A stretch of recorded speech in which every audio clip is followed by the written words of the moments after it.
नेपाल नेपाल की सड़कें आग का गोला बन चुकी है। जेन जी का गुस्सा भ्रष्टाचार और सोशल मीडिया बैन के खिलाफ उफान पर है। देश की राजधानी काठमांडू से लेकर कई इलाकों तक हिंसा की लपेट फैल चुकी है। प्रदर्शनकारियों ने सरकारी इमारतें, नेताओं के घरों और सांसद पर हमला कर चुका है।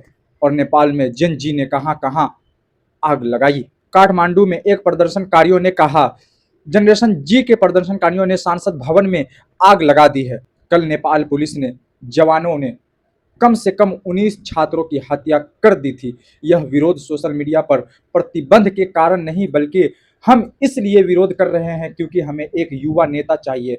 हम बदलाव चाहते हैं।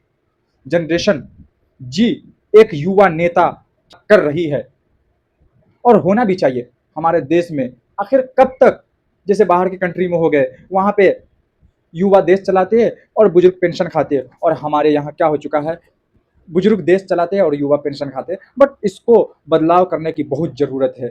और आखिरकार ये नेपाल में वही हुआ जो बांग्लादेश में हुआ था। इससे भारत को भी समझना चाहिए कि क्या कुछ हो सकता है हमारे यहाँ और क्या इम्पैक्ट पड़ सकता है।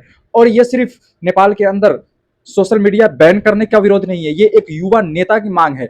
आखिर कब तक करप्शन करेंगे वहां की सत्ता, और वहां पर भी सत्ता कई सालों से काबिज है। तो इस बार नेपाल के लोगों ने उस सत्ता को निकाल फेंकने की कोशिश कर रहे हैं।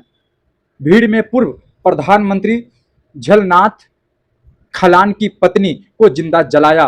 नेपाल के पूर्व प्रधानमंत्री झलनाथ खलान की पत्नी राज्य लक्ष्मी चित्रकार की मौत हो गई है। उन्हें कथित तौर पर उनके घरों में आग लगाकर जिंदा जला दिया गया था। यह घटना डलू स्थित उनके आवास पर हुई।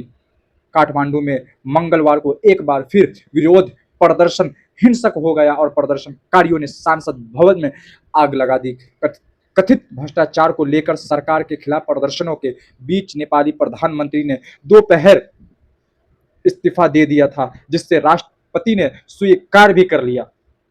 देखो, नेपाल के अंदर हालत बदतर से बदतर हो चुकी है कि वहां के प्राइम मिनिस्टर को इस्तीफा देना पड़ गया।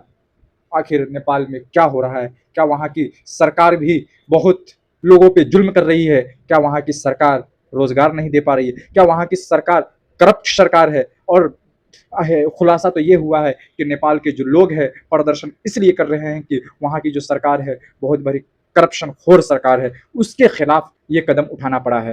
नेपाल में जारी हिंसक प्रदर्शनों के बीच काठमांडू स्थित प्रमुख मीडिया संस्थान कांतिपुर टीवी को मुख्यालय में आग लगाई। सोशल मीडिया पर वायरल वीडियो में इमारत से धुआं और लपटें उठती हुई दिखाई दी। यह घटना ऐसे समय की है जब प्रदर्शनकारी सरकारी दफ्तरों और नेताओं के घरों में निशाना बना रहे थे। माना जा रहा है कि आगजनी प्रदर्शनकारियों की तोड़फोड़ के कारण हुई। अभी तक जान माल नुकसान की आधिकारिक जानकारी सामने नहीं आई है। आखिर नेपाल में हो क्या रहा है?